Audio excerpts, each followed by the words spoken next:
आज मैं आज पारिवारिक संबंध जोड़ने आया हूँ और इस परिवार में अब कसौली से बढ़कर पूरा पार्लियामेंट को आज अपनाने का समय मिला है और मैं बड़ा अपने चुनावी क्षेत्र तक सीमित था। जानकारी ज़्यादा बेहतर हुई।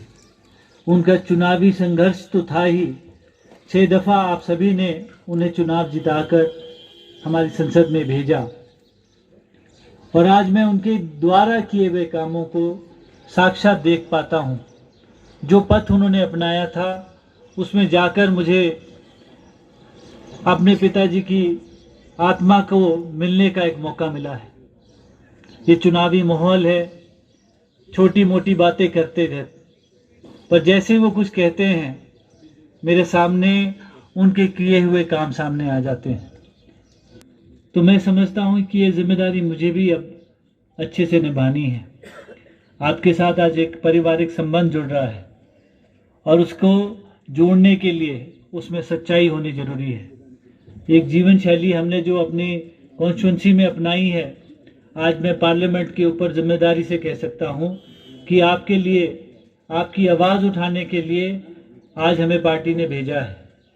जब ये ऑपरेशन लोटस हुआ था तो उस समय जो हमारे माननीय मुख्यमंत्री जी का कहना था कि अगर हमें इन्हें जवाब देना है तो फ्रंट में आके लड़ना होगा, माननीय मुख्यमंत्री ठाकुर सुखविंदर सिंह जी ने ये निर्णय लिया कि 2 विधायक जो अभी विधानसभा में हैं उन्हें लड़ाया जाएगा।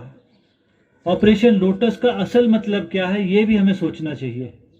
ये बड़ी गंभीर बात है। आप कहीं पे भी इस दुनिया में जाएं, जो हम हिमाचली हैं, हमें जाना जाता है कि हम ईमानदार होते हैं, हम किसी के साथ छल कपट नहीं करते हैं, साधारण होते हैं, हमें देवी देवताओं में विश्वास है। इस तरह की हमारी सोच रहती है और सबसे बड़ी बात ये होती है कि हिमाचली कहीं पे भी हो उनके ऊपर आदमी विश्वास कर लेता है, मेहनती होते हैं। और जो ये ऑपरेशन लोटस है, ये है क्या? ये हमारी अस्मिता के ऊपर एक खंजर घोंपा गया है। जब हमारे 6 विधायक बिक गए तो हिमाचल का सिर झुक गया। ये सोचने वाली बात है और आज इसकी जिम्मेदारी हम पर है कि हम किस तरह के लोगों को चुनकर आगे भेजते हैं। और मैं आपको वादा करने आया हूं कि आप सांसद बनाएंगे तो आपका सांसद बिकाऊ नहीं होगा। चुनावी माहौल है, चुनावी हम मंच पे बैठे हैं, तो हमें ये सोचना भी पड़ेगा कि जो हमारे सांसद हैं वो कौन कौन से इलाके में गए। चलो मैं मानता हूं कि 17 कॉन्स्टिट्यूंसीज हैं, वो कहीं गए होंगे, पर असल मकसद क्या है? चुनावी जो दंगल है, इसमें ये निर्णय लेना होगा कि हमारे जो सांसद जी हैं, क्या उन्होंने आपकी आवाज़ को उठाया?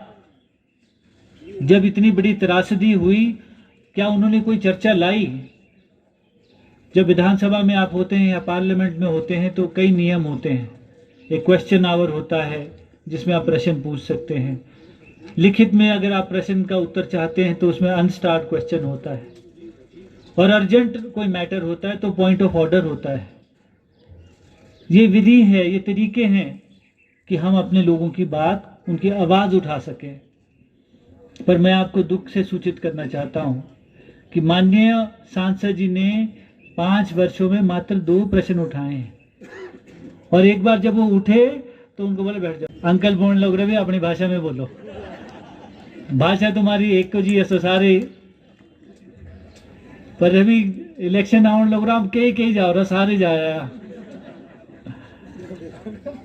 और मजा भी अपनी भाषा में ही आओ, बहुत प्यार मिलो। और मैं बहुत भावनात्मक हो रहा, क्योंकि जब ये चला था ना, पिताजी सामने आ रहे हैं हर जगह, और बहुत छोटी छोटी बातें करने लग रहे सामने वाले।